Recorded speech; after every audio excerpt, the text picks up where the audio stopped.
More than 3 decades after we first met the Keatons, one of America's favorite TV families is reuniting in New York City for Entertainment Weekly's reunion issue.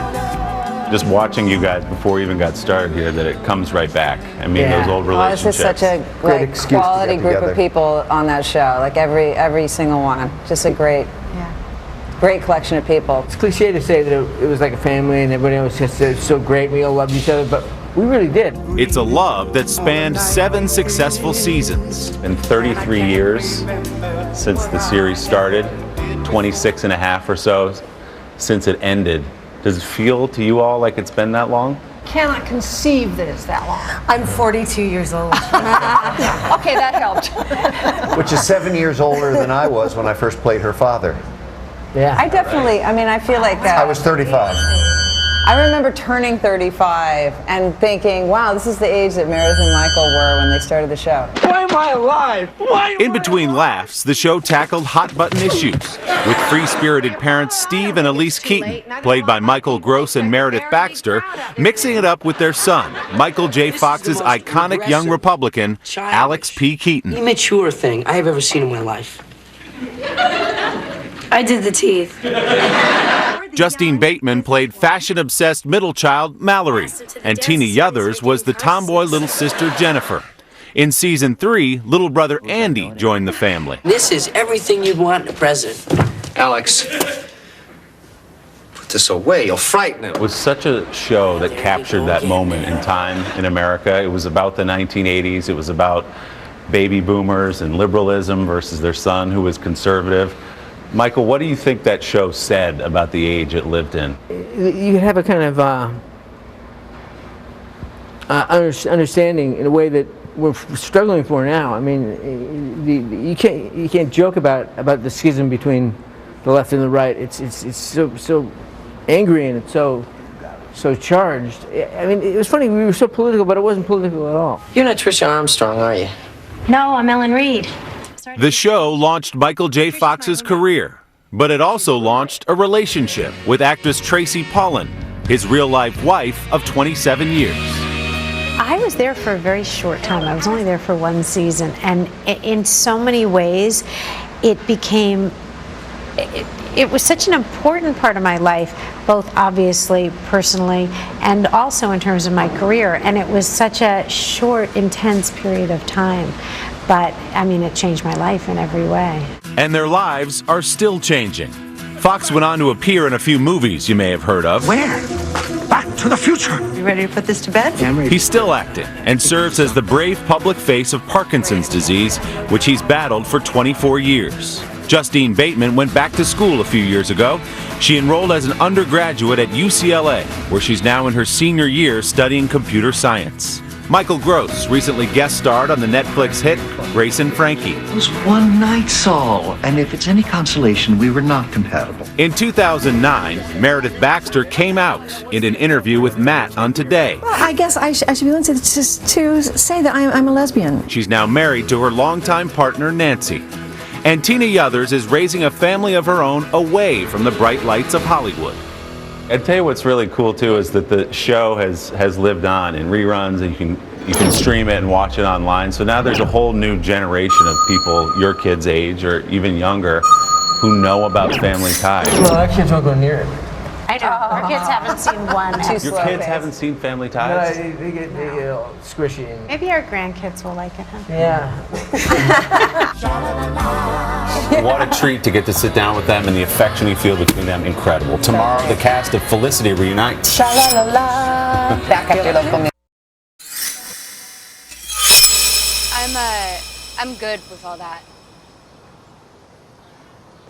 But I do need $80. 80. All right.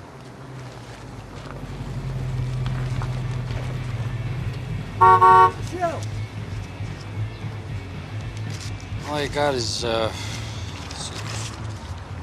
40.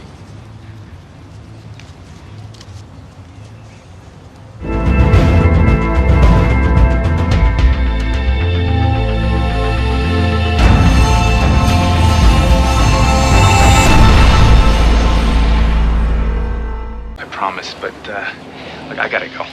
Bye. Layla. Amazing show. No, seriously, I was blown away. Thank you, Mr. Goodman. Look, I know you already have a manager, but should that ever change, I'd like to be first call. Thank you. Great job. Bye.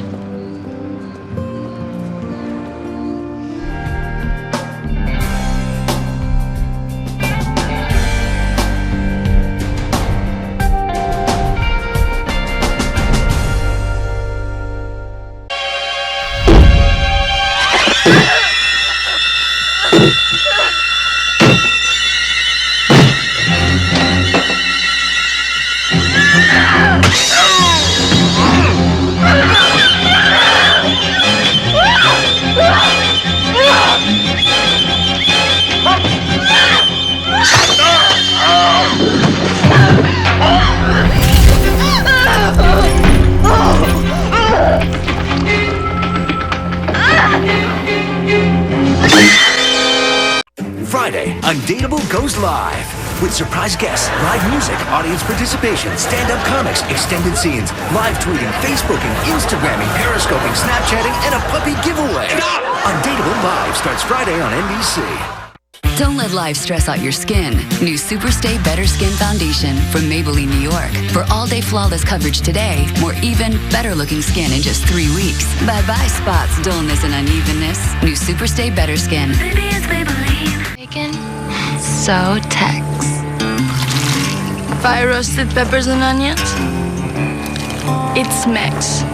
Let's settle this.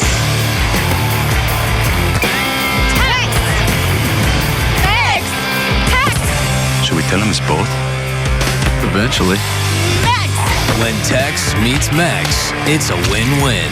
The Tex-Mex Bacon Thick Burger, only at Hardee's. I'm lucky to get through a shift without a disaster. My bargain detergent couldn't keep up, so I switched to Tide Pods. They're super concentrated, so I get a better clean.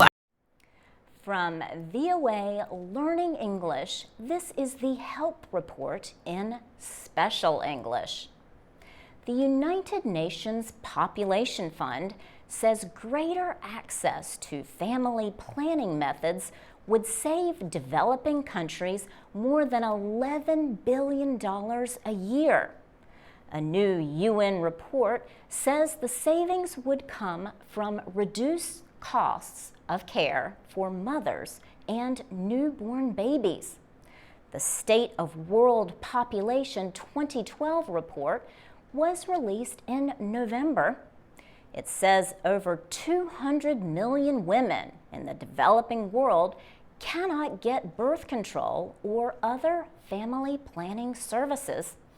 It says $4 billion a year could provide these women with reproductive information to reduce unplanned pregnancies or unsafe abortions. The report says about $2 billion a year would provide enough contraceptives to meet the needs of developing countries.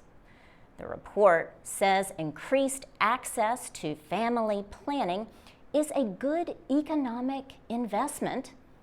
It says having fewer children has been beneficial for rich countries in Europe and North America.